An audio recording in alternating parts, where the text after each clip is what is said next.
Assalamualaikum warahmatullahi wabarakatuh. Selamat malam.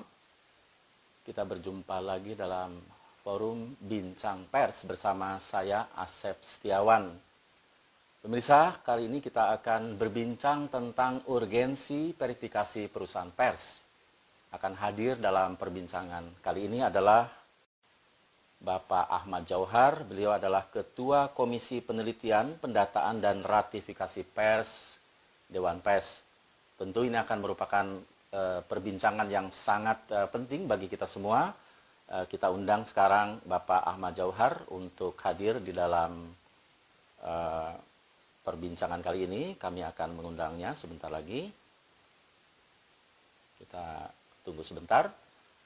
Intinya bahwa Dewan Pers ingin menghadirkan Pak Ahmad Jauhar dalam perbincangan ini karena verifikasi pers, verifikasi perusahaan pers adalah sesuatu yang sangat penting, tidak hanya bagi pers itu sendiri, tetapi juga bagi publik. Maka dengan demikian publik akan mengetahui mana pers yang sesungguhnya telah memenuhi syarat sebagai sebuah badan hukum, ya, yang berbadan hukum, dan juga pers yang memenuhi syarat di dalam perusahaan yang lainnya dan data-data yang lainnya. Kita undang sekarang, kita undang Pak Ahmad Jauhar untuk hadir di dalam perbincangan kali ini. Saya harapkan Pak Ahmad Jauhar bisa muncul untuk hadir bersama saya, Asep Setiawan, di dalam perbincangan kali ini, karena ini adalah sesuatu yang sangat penting di dalam acara hari ini, yaitu urgensi verifikasi perusahaan pers. Tentu perusahaan pers di Indonesia sangat banyak, dan apalagi dengan banyaknya perusahaan-perusahaan pers online, ini akan merupakan sesuatu yang sangat berharga bagi kita untuk bersama-sama kita hadirkan. Bapak Ahmad Jauhar, apakah sudah bisa hadir untuk hadir? Sebentar, kita ada Pak Hendri Bangun juga menyaksikan ini, tetapi tentu saja ini merupakan sebuah hal yang sangat penting, Bapak Ibu sekalian. Perbincangan kali ini akan bersama dengan Pak Ahmad Jauhar. Bukan yang kami undang ternyata. Pak Ahmad Jauhar hari ini masih belum kelihatan. Pak Ahmad Jauhar, apakah kita bisa bergabung bersama-sama untuk berbincang-bincang di dalam perbincangan kali ini? Tadi ada Pak Hendri saya bangun, tetapi tentu saja kita akan masih menunggu apakah Pak Ahmad Jauhar akan bersama-sama untuk baik, Pak Ahmad Jauhar kita undang sebentar. Nah, kita udah undang, beliau akan hadir sebentar lagi bersama kita. Mari kita sama-sama menyaksikan perbincangan ini. Ya, Pak Ahmad Jauhar kami sudah mengundang untuk hadir di dalam perbincangan kali ini, karena ini merupakan verifikasi perusahaan pers ini sudah sangat urgen kita bahas bersama-sama, ya. Pak Ahmad Jauhar, silakan, kami sudah mengundang Anda untuk hadir bersama ini, tinggal Anda kemudian tetapi di sini ada persoalan teknis kelihatannya, karena Pak Ahmad Jauhar belum bisa bergabung bersama-sama. Mungkin bisa kembali di approve, ya, apakah go live dengan Pak Ahmad Jauhar. Kepada admin mohon dilihat dulu kenapa tidak bisa bergabung di sini. Tapi saya sebetulnya akan menjelaskan dulu sebelum Pak Ahmad Jauhar bisa sama-sama bergabung, karena saya sudah mengundang beliau untuk hadir dalam forum ini, tetapi sampai saat ini saya belum bisa menerima request-nya, ya, karena unable to join. Mungkin ada hal-hal teknis, tetapi saya akan menguraikan bahwa tentu saja ini kita akan coba belum juga, ya, bergabung Pak Ahmad Jauhar. Apakah bisa request untuk bergabung di sini, ya, bersama-sama saya di dalam perbincangan kita. Tentu para pendengar sudah tidak sabar lagi, ya. Saya ingin menjelaskan sambil menunggu Pak Ahmad Jauhar siap di dalam perbincangan ini, tetapi kita akan melihat bahwa verifikasi pers, kalau kita lihat jumlah saja ya, kuantitas saja perusahaan pers yang sudah terverifikasi dan kemudian bagaimana kondisi sekarang dan bagaimana seharusnya dan idealnya, tentu ini akan merupakan sebuah hal yang sangat penting bukan hanya bagi pers Indonesia tapi juga bagi pemirsa sekalian, bagi audiens dan bagi publik sehingga nanti sebentar ada teknis tidak bisa diundang ke sini. Saya tidak tahu, mungkin staf admin bisa membantu Pak Pak Ahmad Jauhar karena di sini statusnya sudah saya undang tetapi belum bisa enable to join. Mohon coba dibantu staf teknis kami. Tetapi saya ingin sambil menunggu Pak Jauhar bergabung ini ya. Tentu kita harus melihat bahwa yang namanya verifikasi perusahaan pers ini merupakan bukan sesuatu yang dikerjakan oleh Dewan Pers tanpa landasan-landasan yang ideal, tanpa landasan-landasan berdasarkan aturan-aturan yang berlaku, tapi dia memang merupakan amanat daripada Undang-Undang Pers nomor 40 tahun 1999. Di antaranya di situ disebutkan bahwa Dewan Pers salah satunya adalah bertugas untuk melakukan pendataan, ya, pendataan dalam hal ini adalah pendataan perusahaan pers. Nah, yang kemudian ini merupakan sesuatu yang sangat penting bagi kita untuk dilaksanakan. Kenapa penting? Karena tentu saja publik mengharapkan bahwa pers Indonesia ini tentu bertanggung jawab, ya, tentu memiliki profesionalisme, memiliki tentu saja kalau kita lihat di dalam undang-undang dia harus berbadan hukum. Ya. Semua perusahaan pers adalah perusahaan yang berbadan hukum. Oleh karena itu sangat penting di sini ya untuk kemudian membuat perusahaan-perusahaan pers itu kredibel. Nah ini harus dipahami oleh semua ya bahwa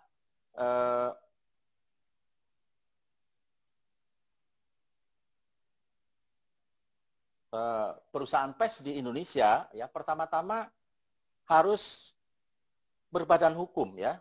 Berbadan hukum itu apa? Dia harus merupakan sebuah perusahaan pers yang memiliki status misalnya dia bentar ini saya sudah lihat Pak. Nah ini dia ya, ada kesalahan teknis. Nah ini sudah bergabung.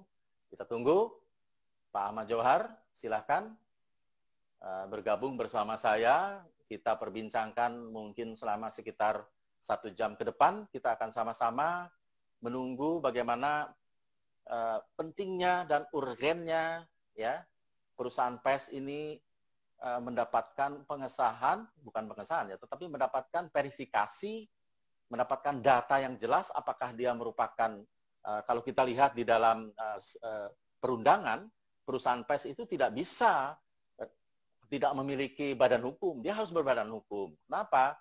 Karena dengan berbadan hukum itulah maka Undang-Undang nomor 40 tahun 1999 saya maksud tentu akan melindungi ya. Nah, kita masih bertunggu Pak Ahmad Jauhar, ini sedang di jalan menuju masuk ke ruangan kita. Saya tambahkan bahwa selain undang-undang itu, tetapi tentu juga tentu harus kita lihat harus memiliki kredibilitas. Nah, di sini ya. Di sini kemungkinan sebentar ya. Saya akan undang lagi Pak Jauhar. Ini ada masalah koneksi. Nah, saya kembali sambil menunggu Pak Ahmad Jauhar bergabung.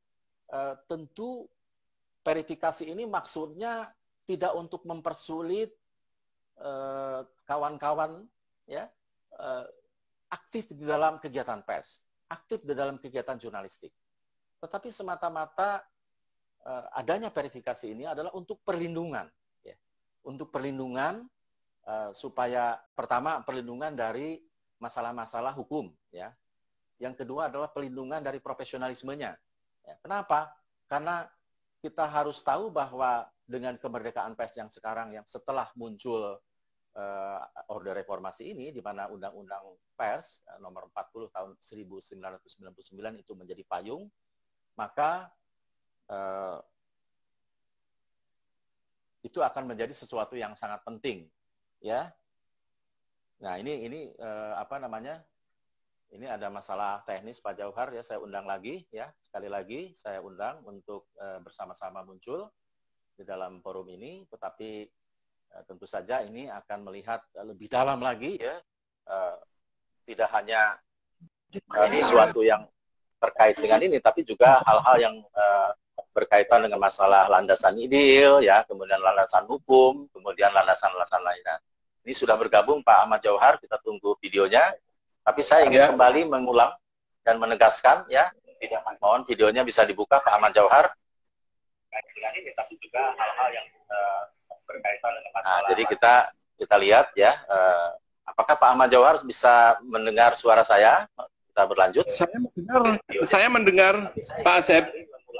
Ya, sambil mendengar kita ini dulu, ya, videonya belum saya muncul di Instagram ini. Saya tidak tahu apakah kameranya on, tetapi sambil mengoreksi video, Pak Jauhar, mungkin kita mulai saja dulu, ya, perbincangan ini. Walaupun ini belum kelihatan videonya, tetapi urgensi verifikasi perusahaan media ini atau perusahaan pers ini mungkin bisa dijelaskan dulu. Kenapa urgen ini Pak Ahmad Jauhar ini sebagai Ketua Komisi Pendataan? Silakan. Oke. Saja dulu, ya, perbincangan ini. Walaupun ini belum kelihatan videonya. Begini, halo, bisa dengar? Bisa, silakan, go ahead. Jadi Dewan Pers itu memang mendorong perusahaan pers harus sehat secara bisnis melalui peraturan Dewan Pers nomor 3 peraturan DP 2019 tentang standar perusahaan pers, sehingga mereka mampu menjaga kinerja idealnya sesuai amanat Undang-Undang 40/99 tentang pers. Jadi agar perusahaan pers itu mampu menjaga kesinambungan usaha, kemudian sanggup membiayai kegiatan operasional dalam mengupayakan informasi, lalu mampu memberikan kesejahteraan yang layak bagi awak media dan juga karyawan pers itu, kemudian dapat memberikan keuntungan finansial bagi investornya, juga mampu menyetor pendapatan bagi negara sebagai entitas usaha, seperti halnya perusahaan-perusahaan lainnya. Nah, kalau institusi pers itu sehat, niscaya menghasilkan insan atau produk pers yang sehat juga, serta profesional untuk mendukung kemajuan bangsa. Nah, temuan Dewan Pers ternyata hanya 30% bisnis pers yang sehat. Selebihnya 70% itu kurang atau tidak sehat. Ini jawaban kenapa banyak media yang melakukan pelanggaran prinsip jurnalisme. Ya, Pak Asep. Ya. Baik. Nah, sekarang logikanya saja, kalau pers itu sehat, dia tentu memiliki kredibilitas. Pers itu kredibel, ya. Memiliki keberanian untuk kritis terhadap pemerintah atau pihak manapun yang memiliki potensi sebagai penguasa kedaulatan rakyat. Lalu berani menghadapi tekanan baik dari unsur eksternal maupun internal, tidak mudah gentar menghadapi intimidasi ataupun jika ditakut-takuti. Kemudian mampu mengembangkan jenjang karir bagi profesional di dalamnya, di dalam perusahaan pers itu, sehingga mampu menjadi organisasi yang cerdas dan kreatif. Kemudian sanggup mengembangkan usaha yang bertumpu pada core bisnis. Ini sudah proven. Perusahaan pers besar, baik di luar negeri maupun di Indonesia, sudah banyak yang membuktikan itu. Jadi kalau dia sebagai entitas perusahaan pers yang sehat, itu dia mampu membiayai wartawannya, kemudian mampu menyekolahkan wartawannya. Kalau wartawannya itu pinter-pinter, itu kan juga bisa memberikan pencerahan bagi pembacanya juga, begitu. Nah, ini untuk pendataan pers ini juga tidak sembarangan tugas Dewan Pers ini, karena Dewan Pers ini mengemban, ini merupakan perintah undang-undang. Begitu, baik, Pak Asep. Baik. Sekarang kalau kita lihat tadi ada perintah undang-undang, ada idealisme harus begini, begitu ya. Tetapi esensinya verifikasi media kalau kita lihat dalam praktek ya, sebetulnya prosesnya itu bagaimana sih? Kalau kita sudah ada media nih, ini prosesnya bagaimana ini sebetulnya? Oke, jadi prosesnya saya langsung aja ya, silakan.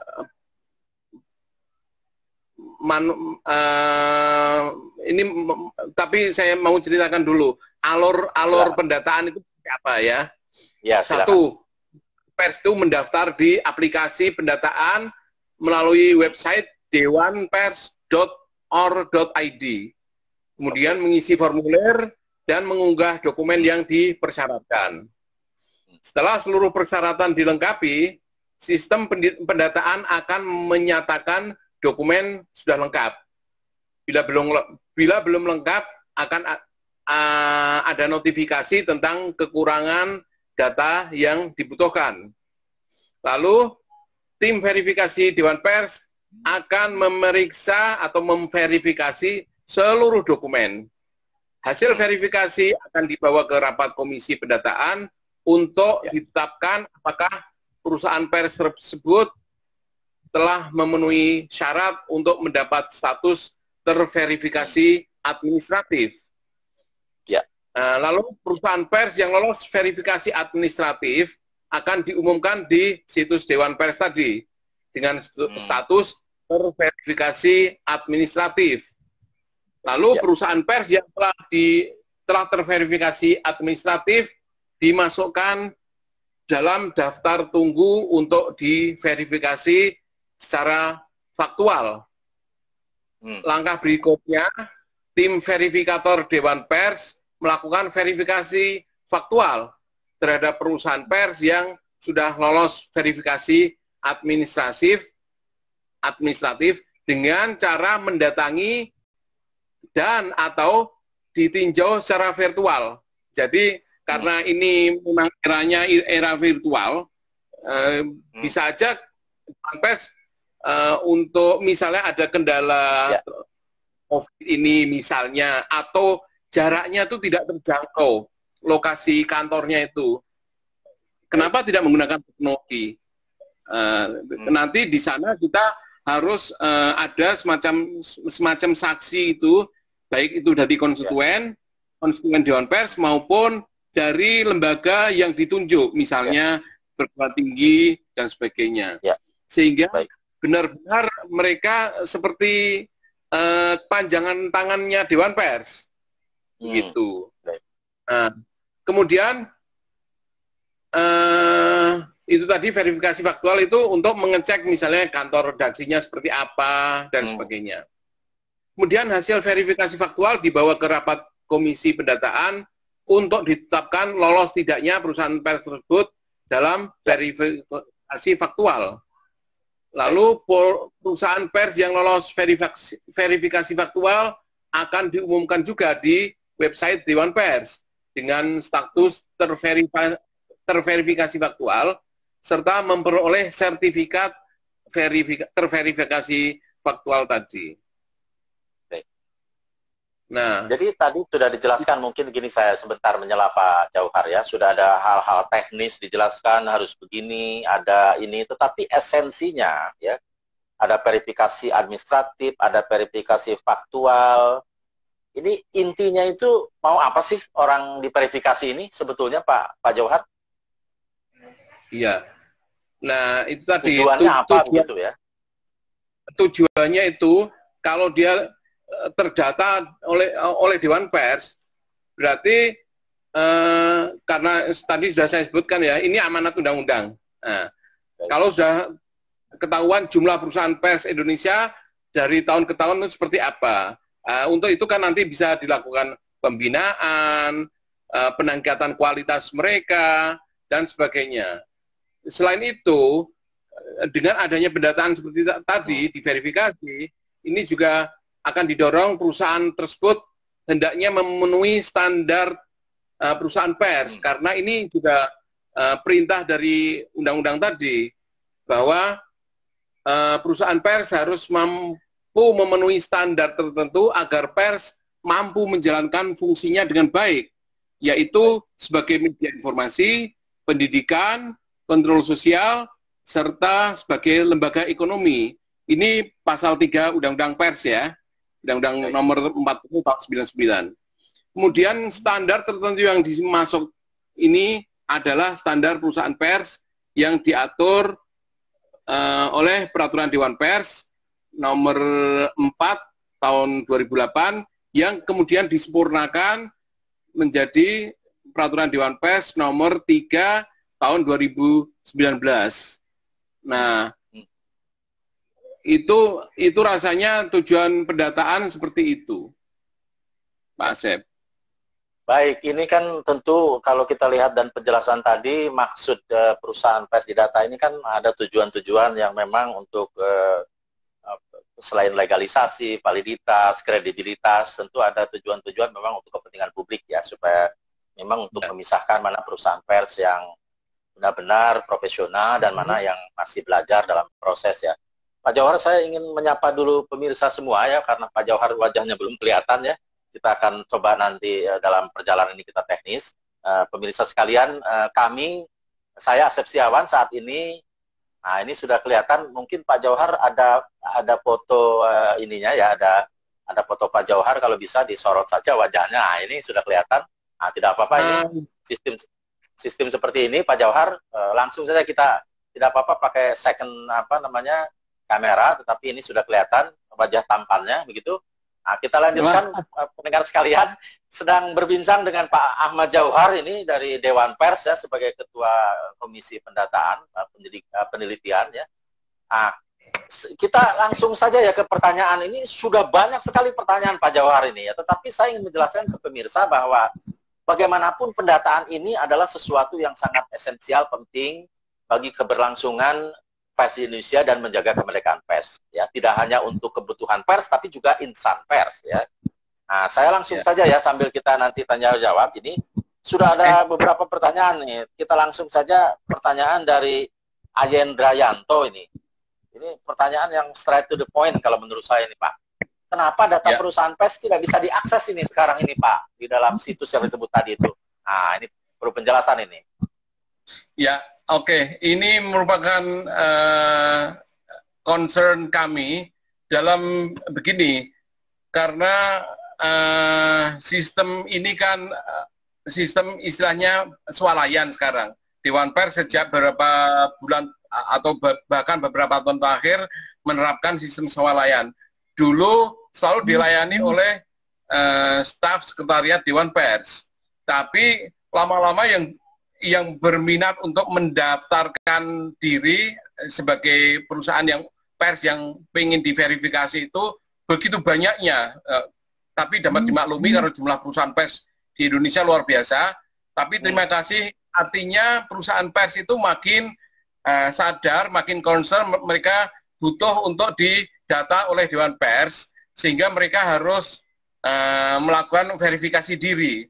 Nah, untuk memverifikasi tadi kan mereka harus mengirim data, mengupload data dan sebagainya. Nah, ini tadinya kan konsepnya adalah niat baik Dewan Pers untuk swalayan, tapi ternyata ini disalahgunakan oleh pihak-pihak tertentu, mengirim data atau file itu kadang disertai bom, dapat dikatakan begitu. Isinya itu malware atau virus dan sebagainya, sehingga berkali-kali website Dewan Pers itu down, udah diperbaiki, down lagi begitu. Nah, kami sedang mencoba Dewan Pers, ini lagi tahap mencoba begini, nantinya pendataan ini bisa dilakukan secara offline. Nah, sistem nanti yang akan nyedot seperti kondisi online begitu. Itu harapannya. Tapi mohon harap bersabar teman-teman di seluruh Indonesia, karena memang namanya teknologi begitu. Teknologi itu makin makin meningkat, kualitas akan selalu dicoba. Black hackers itu begitu cirinya. Mereka akan selalu mencoba nyerang begitu. Sayang sekali iktikat baik kami dijawab dengan iktikat buruk mereka. Nah, sebagian dari tidak semua saya yakin masih banyak yang beriktikat baik, tapi itu tadi ada yang ingin mengganggu, ingin iseng dan sebagainya. Memang begitulah ciri khas di dunia cyber itu. Saya prihatin ya. Saya juga menghimbau kepada teman-teman nih yang suka ganggu-ganggu, sudahlah ya. Mungkin kegiatan yang lebih produktif lain lah ya. Jangan kita sedang berusaha pers ini supaya lebih baik lagi. Ternyata dengan ada gangguan ini banyak rekan-rekan kita dari seluruh Indonesia tidak mengakses. Namun saya juga dapat informasi tim administrasi masih membuka untuk kemudian secara manual ya diterima data-data itu yang kemudian akan diverifikasi. Pertanyaan selanjutnya nih Pak Jauhar ini, waduh banyak sekali pertanyaannya. Ini verifikasi ini sesuatu yang menjadi isu yang menjadi perhatian komunitas pers dan publik tentu saja. Dari Tiara Fatimah nih, bagaimana jika perusahaan pers yang sudah terverifikasi baik secara administratif maupun faktual tidak menjalankan etika jurnalistik? Gimana ini perusahaan yang melanggar kode etik jurnalistik ini? Gimana ini? Nah, itu kan permintaan dari undang-undang, berarti dia melanggar undang-undang. Nanti pasti suatu hari dia akan dikomplain atau diadukan oleh yang merasa dirugikan dengan pemberitaan itu. Apapun pelanggaran kode etik itu pasti akan bermuara pada pengaduan ke Dewan Pers. Kalau dia perusahaan yang sudah terverifikasi itu masih melakukan kesalahan seperti itu, tidak langsung sih. 1 kali, 2 kali masih diproses oleh Dewan Pers, tidak melalui pengadilan umum, melalui mediasi di Dewan Pers. Tapi kalau udah berkali-kali, kami harus mempertanyakan itu di Dewan Pers. Ini pengelolanya, penanggung jawabnya punya itikat baik, profesional apa enggak. Nah, itu akan menunjukkan bahwa perusahaan pers tersebut dia sesuai dengan apa yang disebut. Ini sebenarnya verifikasi ini bagian dari proses ratifikasi. Dia meratifikasi itu sesuai enggak dengan ketentuan yang diatur di standar perusahaan pers. Nah, kalau dia berkali-kali melanggar itu kode etik dan sebagainya atau pasal dari undang-undang pers, dia kalau misalnya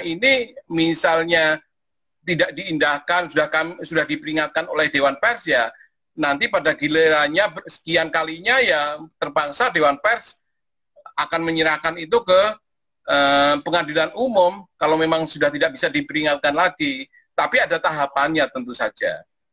Jadi memang Dewan Pers harus, jadi tugas Dewan Pers membina lah ya, jangan sampai pelanggaran itu berlanjut terus begitu ya Pak Jawar ya. Dan edukasi gitu. Sebenarnya Dewan Pers punya keinginan semua produk jurnalistik ini, kalau ada dispute atau pengaduan dari masyarakat, jangan sampai dibawa ke ranah pidana atau pengadilan umum, karena itu akan kuat sekali. Harus ada, karena kesalahan ini kan kesalahan etik sebenarnya.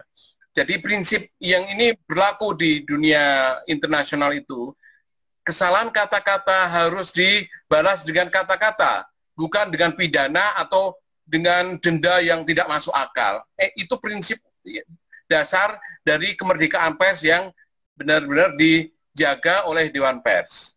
Begitu, Pak Asep. Tadi dijelaskan Pak Jauhar bahwa dengan verifikasi ini kan bisa membedakan mana perusahaan pers yang sudah verified, ya sudah sahih, sudah valid secara persyaratannya, dan mana yang masih dalam proses atau mana yang masih jauh dalam proses begitu ya. Tapi kan jumlahnya ini banyak nih. Makanya ada pertanyaan dari Pepeng Tipo nih, ID Instagramnya pemirsa sekalian. Kami justru terverifikasi Dewan Pers, tapi di satu sisi pemerintah ya mungkin pemerintah pusat atau daerah, tidak memprioritaskan kerjasama. Ini jadi mana hubungannya ini antara verifikasi dengan kerjasama di dalam pemberitaan ini, Pak Jauhar? Bisa dijelaskan? Ya, jadi begini, proses verifikasi ini sebenarnya bukan memberi stempel bahwa perusahaan pers itu harus diajak kerjasama oleh Pemda, itu bukan domain Dewan Pers, ya. Itu haknya Pemda dan sebagainya. Kalau Pemdanya memang mau bekerja sama dengan pers, itu dianjurkan untuk memilih perusahaan pers yang kredibel, yang profesional begitu. Tapi lagi-lagi mereka yang punya anggaran, Dewan Pers tidak punya hak sama sekali ikut ngatur-ngatur seperti ini. Nah, bahwa kemudian beberapa Pemda menggunakan data yang dikumpulkan oleh Dewan Pers itu tinggal tergantung pada niat baik Pemda tersebut. Nah, kalau Pemda tersebut misalnya di dalamnya saya kira ada oknum-oknum yang relatif nakal begitu ya, menggunakan jalur pribadi untuk preferensi media ini bisa diajak kerjasama dan sebagainya, itu udah soal lain. Dewan Pers tidak akan mencampuri domain tersebut. Dewan Pers hanya dengan verifikasi ini memberikan, ini loh perusahaan pers yang sudah sesuai dengan atau sudah menerapkan standar perusahaan pers yang baik dan benar begitu. Jadi bahwa kemudian Pemdanya memilih ini itu memang sepenuhnya hak Pemda, mereka yang mengelola dana itu.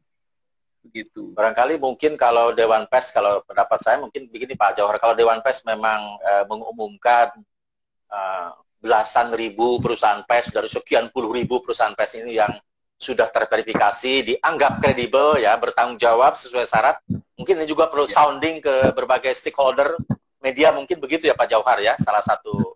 Tapi kita tidak, Dewan Pers tentu tidak memaksa ya, itu hanya informasi saja, begitu mungkin ya, salah satu. Betul, jadi sebenarnya kalau tadi kondisinya normal, sebenarnya Pemda itu bisa ngecek perusahaan pers yang mana sih yang kredibel, yang sudah terverifikasi itulah sebaiknya yang diajak misalnya kerjasama dalam hal ini kerjasama sosialisasi program Pemda, bukan kerjasama yang lain maksudnya seperti itu. Karena Dewan Pers itu sudah memverifikasi perusahaan pers itu kan artinya mereka sudah comply, sudah memenuhi persyaratan standar perusahaan pers yang baik dan benar sesuai dengan apa yang diatur oleh masyarakat pers itu sendiri. Baik, saya sebagai reminder kepada pendengar Instagram Live ini, saya bersama Bapak Ahmad Jauhar, Ketua Komisi Pendataan, ya, dan saya Septiawan. Kita berada dalam ruang bincang Dewan Pers membahas urgensi verifikasi perusahaan pers. Ini masih ada pertanyaan lagi terkait yang tadi Pak Ahmad Jauhar. Ini dari Sikanurin ya idenya. Apa keuntungannya bagi perusahaan pers yang terverifikasi Dewan Pers? Jangan-jangan masih banyak perusahaan pers yang belum terverifikasi karena mereka merasa tidak mendapatkan keuntungan apapun. Nah, mohon tanggapannya. Nah, ini silakan Pak Jauhar. Oke, gini ya. Manfaat pendataan bagi media tentu saja tadi dengan status terverifikasi itu artinya perusahaan pers tersebut sudah memenuhi syarat atau comply dengan peraturan yang disusun oleh masyarakat pers itu sendiri.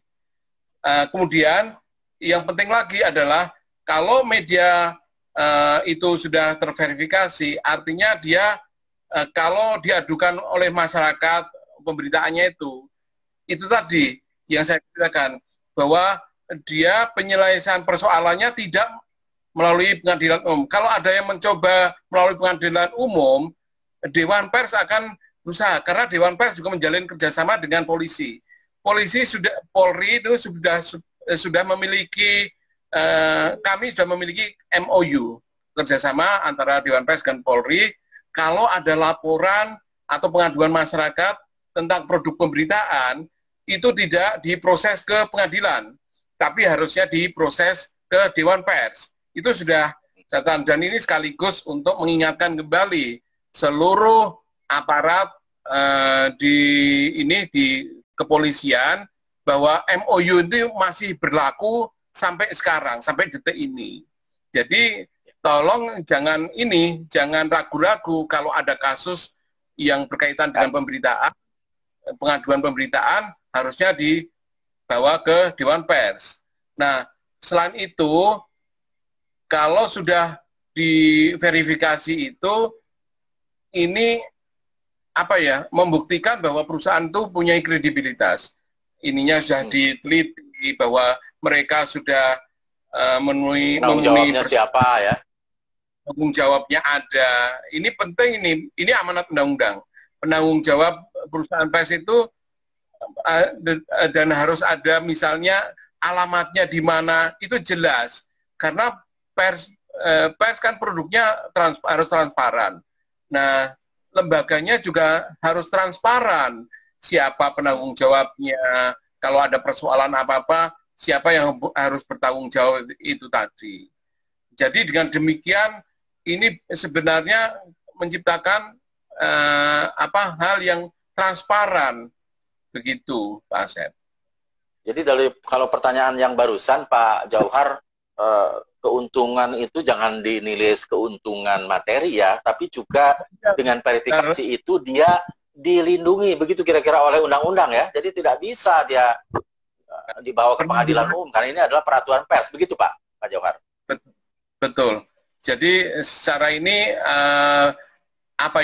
status legal tadi menimbulkan menciptakan status legal perusahaan pers, sehingga perusahaan pers itu dapat merasa aman gitu loh. Saya kalau ada laporan atau pengaduan masyarakat, saya akan dilindungi oleh undang-undang yang berlaku. Bukan misalnya dikit-dikit dibawa ke undang-undang misalnya ITE misalnya. Itu jelas beda kalau dibawa ke ranah hukum yang pengadilan baik KUHP dan sebagainya. Sebaiknya selalu harus dibawa ke undang-undang pers. Penyelesaiannya harus di jalur undang-undang pers tentu saja. Kalau saya menyimak dari apa yang dikatakan Pak Ahmad Jauhar, berarti dengan adanya verifikasi ya dari Dewan Pers, maka pers itu terlindungi oleh Undang-Undang Nomor 40 Tahun 1999. Otomatis begitu ya Pak Jauhar ya? Otomatis begitu. Ya, karena yang banyak terjadi kalau ini ada perselisihan, biasanya orang cenderungnya membawa ke pengadilan umum. Di pengadilan umum penyelesaiannya itu berlarut-larut dan harus nanti bertingkat-tingkat dan sebagainya. Tapi kalau di Dewan Pers kan peradilannya cepat dan yang lebih penting tentu saja tidak mengeluarkan biaya. Bahkan sekarang kalau ada pengaduan, ini ya namanya blessing in disguise.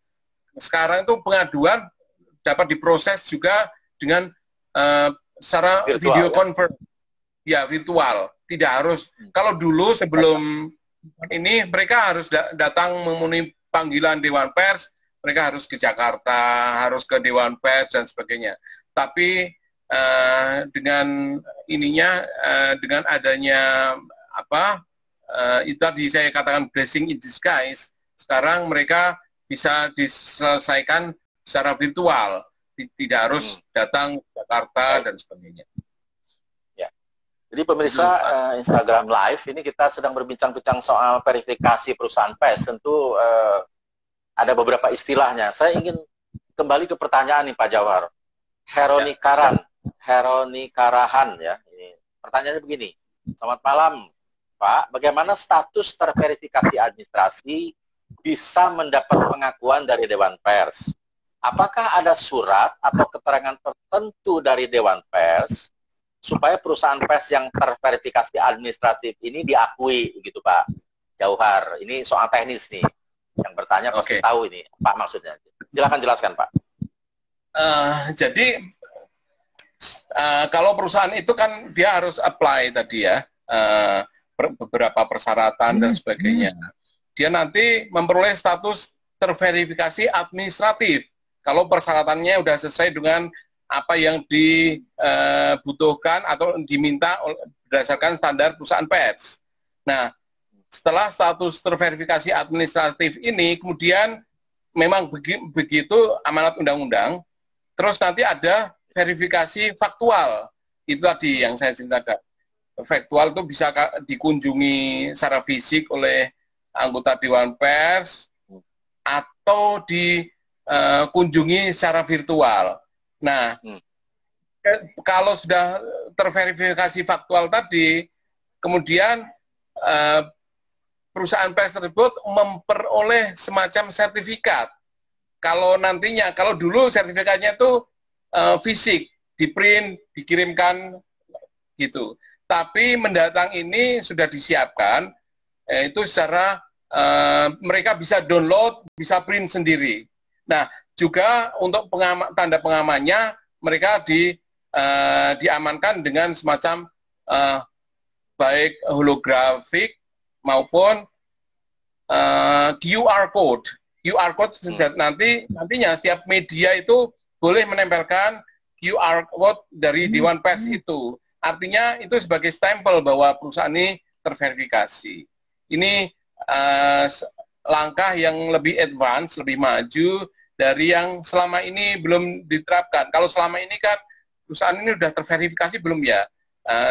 Kadang harus nyari-nyari. Tapi begitu nanti diterapkan menggunakan QR code, itu langsung bisa dicek, oh di Dewan Pers datanya langsung terbaca. Oh iya, ini perusahaan terverifikasi. Bahkan tidak hanya perusahaan persnya, juga wartawannya nanti bisa dicek. Ini wartawan sudah ikut uji kompetensi wartawan atau belum. Karena uji kompetensi wartawan atau uji kompetensi jurnalis, tadi UKW dan UKJ bersama dengan proses verifikasi perusahaan pers ini dua hal ini merupakan amanat dari Piagam Palembang. Piagam Palembang itu kesepakatan yang dikeluarkan ketika Hari Pers Nasional 2010 di Palembang. Nah, itu untuk membedakan mana media yang serius dan mana yang media yang maunya semau gue, tidak patuh kepada aturan, tidak patuh pada undang-undang. Itu oleh Dewan Pers, oleh masyarakat pers yang menyusun komposisi Dewan Pers itu, kemudian itu dibedakan dengan status tadi, terverifikasi atau tidak terverifikasi. Jadi dengan untuk pembeda, harus ada pembeda. Ya. Bahwa kemudian media yang tidak mau melakukan verifikasi, ya itu mereka tetap beroperasi ya silakan. Tapi dalam hal tertentu mereka tidak memperoleh perlindungan hukum, tidak memperoleh privilege sebagai perusahaan pers terverifikasi tadi.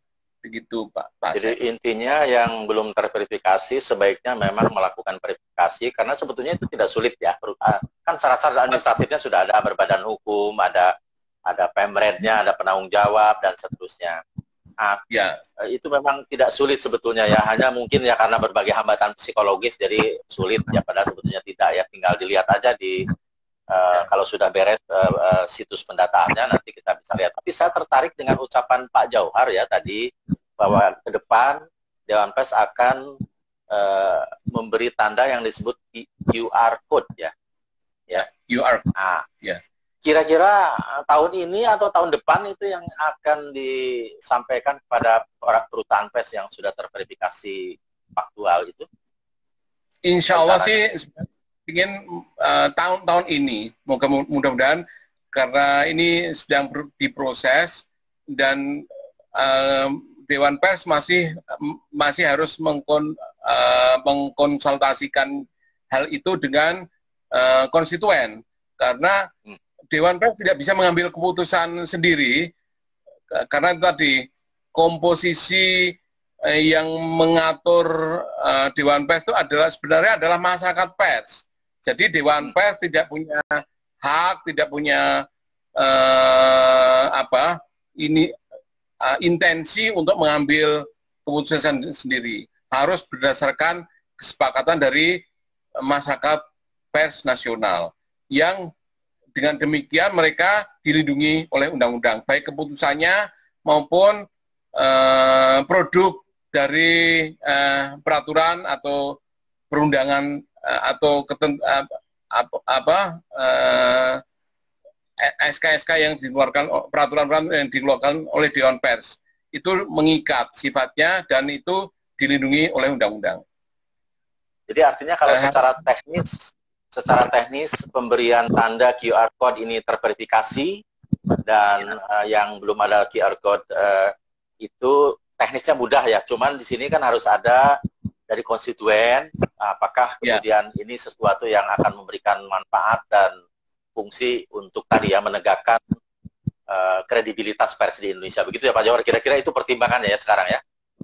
Ya, mudah-mudahan ini bisa terjadi karena publik juga akan mudah ya. Barusan saya berbicara dengan anggota masyarakat yang ada pejabat yang merasa dirugikan dengan pemberitaan, lalu tanya ini perusahaannya sudah sampai mana verifikasinya, terpaksa kita harus buka data lagi begitu ya.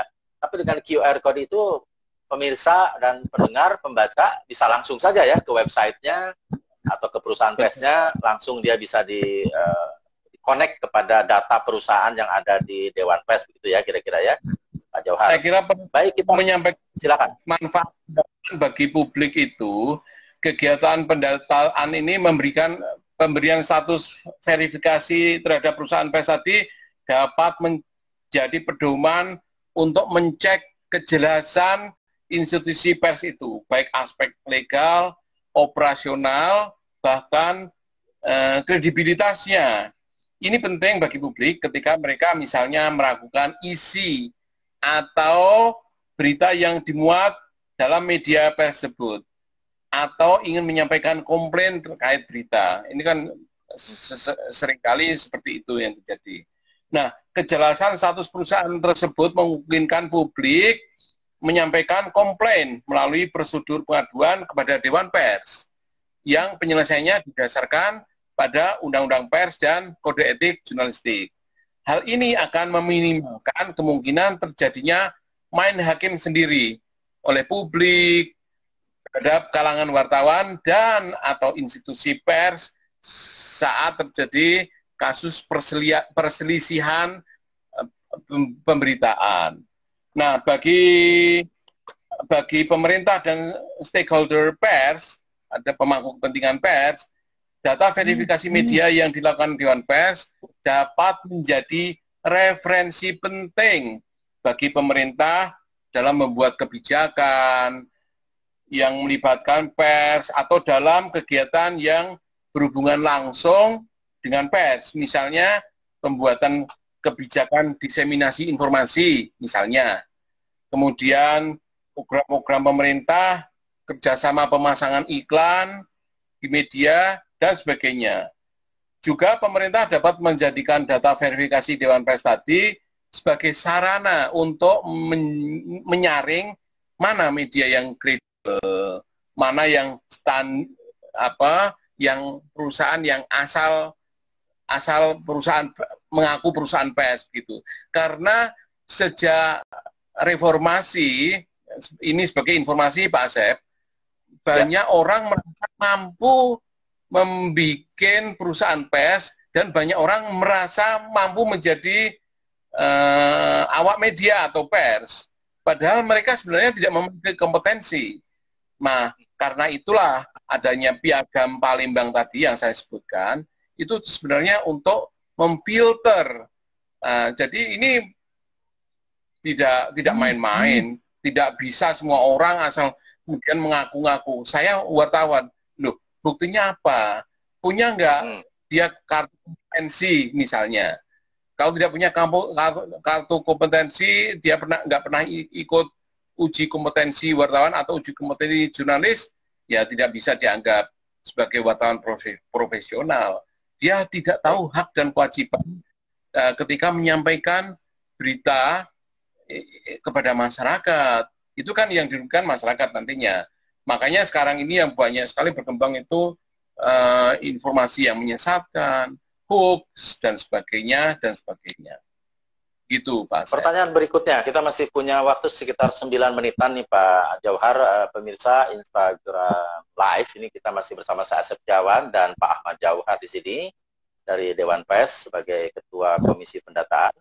Dari Ayendra Yanto, kenapa yang terverifikasi administratif tidak mendapatkan sertifikat seperti terverifikasi faktual? Mohon penjelasannya, karena ini menjadi legalitas bagi kami pegiat perusahaan pers. Penjelasannya bagaimana, Pak? Nah, memang ini yang nyusun peraturannya itu kan tadi saya sebutkan komunitas pers nasional ya, oleh Dewan Pers. Mereka yang menginginkan kalau verifikasi itu memang harus 2 jenis tadi. Verifikasi administratif itu hanya sifatnya memenuhi persyaratan administratifnya. Nah, untuk mengabsahkan tadi harus ada verifikasi faktual. Di berbagai ini ketentuan, misalnya verifikasi partai politik dan sebagainya, mereka ada juga verifikasi administratif dan faktual kan. Nah, sama ini aturannya memang seperti itu. Nah, kalau hanya administratif bisa aja mereka ngarang atau itu gampang sekali. Sedangkan jangankan gitu. Kami pernah melakukan verifikasi faktual terhadap perusahaan yang mengaku itu kantornya. Begitu kami periksa, lengkap ininya, oke. Begitu kami pergi, itu kami tidak sengaja melewati kantor itu lagi, sudah berubah. Ternyata itu adalah kantor instansi yang lain. Tadi dia hanya dipasang figura pas diverifikasi. Pas verifikasi bagus. Pasang spanduk atau ini kan kami juga nggak mungkin dong harus menelisik. Ini benar nggak ini? Nah kami hanya kami percaya niat baik mereka. Ternyata itu bahkan ada itu semacam kantor apa ya, kantor pos apa begitu, itu hanya ditempeli itu tadi, tempeli tanda-tanda bahwa ini adalah kantor perusahaan pers ini. Nah, yang seperti itu kan menyesatkan. Makanya kami harus melibatkan konstituen atau ini apa lembaga setempat, konstituen kami yang di situ, biar untuk menjadi saksi. Ini benar bahwa ini adalah kantor perusahaan pers yang mengajukan verifikasi tadi. Jadi verifikasi administratif dan faktual ini sebagai satu kesatuan. Dan menjadi administratif merupakan prerequisitis dari faktual tadi. Tidak bisa dibalik.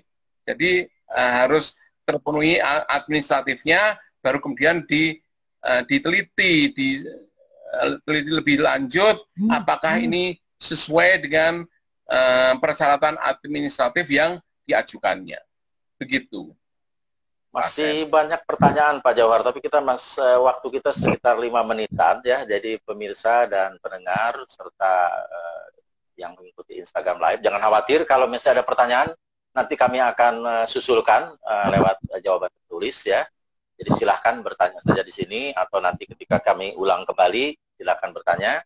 Nah, dari Tidargus ini, mungkin ini yang terakhir nih, mudah-mudahan bisa terjawab. Apakah ada penanganan yang berbeda terhadap perusahaan pers yang verifikasi administratif dan yang terverifikasi faktual yang melanggar etik? Kode etik jurnalistik. Apa ada perbedaan penanganannya? Kalau sebenarnya pada dasarnya Dewan Pers menghargai perusahaan pers yang sudah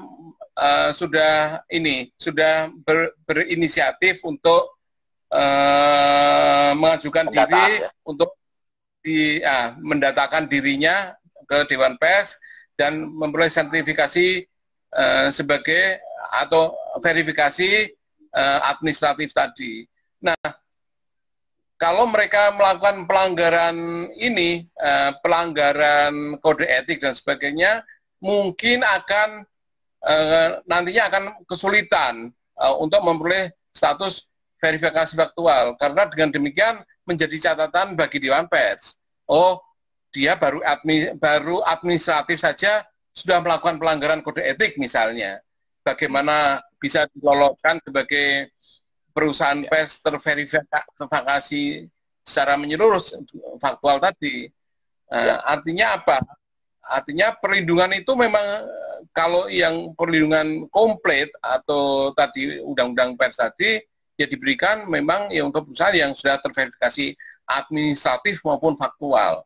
Jadi kalau sudah administratif lebih baik ditingkatkan menjadi faktual begitu. Dengan demikian akan lebih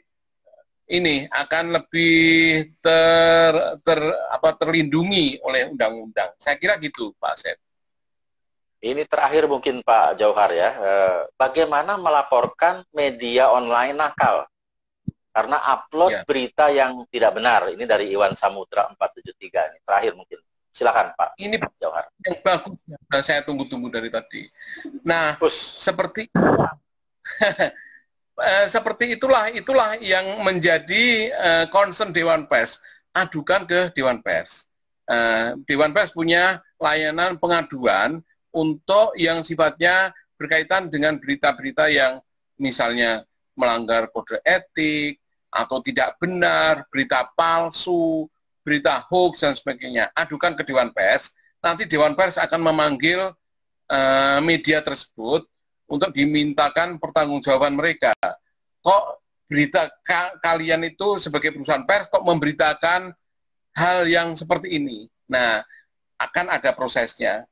Dewan Pers adalah lembaga etik yang akan quote unquote menyidang secara etik tadi media yang melakukan pelanggaran etik tersebut, dan sanksinya tentu saja sanksi etik, bukan misalnya dikirim ke penjara dan sebagainya. Tidak, karena itu yang berlaku di negara-negara yang sudah maju, negara beradab itu tadi yang saya sebutkan, kata-kata harus dibalas dengan kata-kata, bukan dengan pidana, bukan dengan denda yang tidak masuk akal. Itu intinya.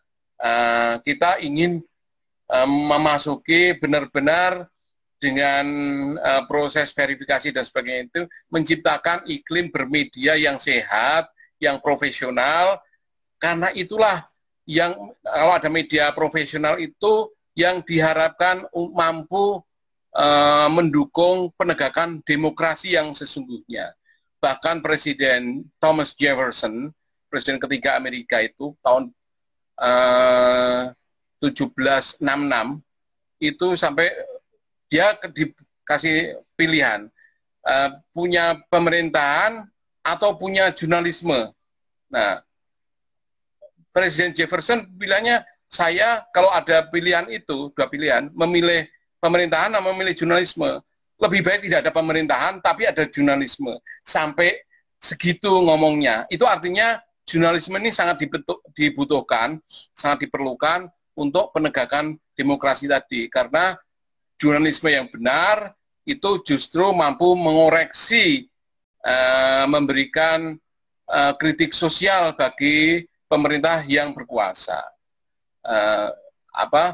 Voicing the voiceless, istilahnya Pak Asep yang native-nya dari London ini.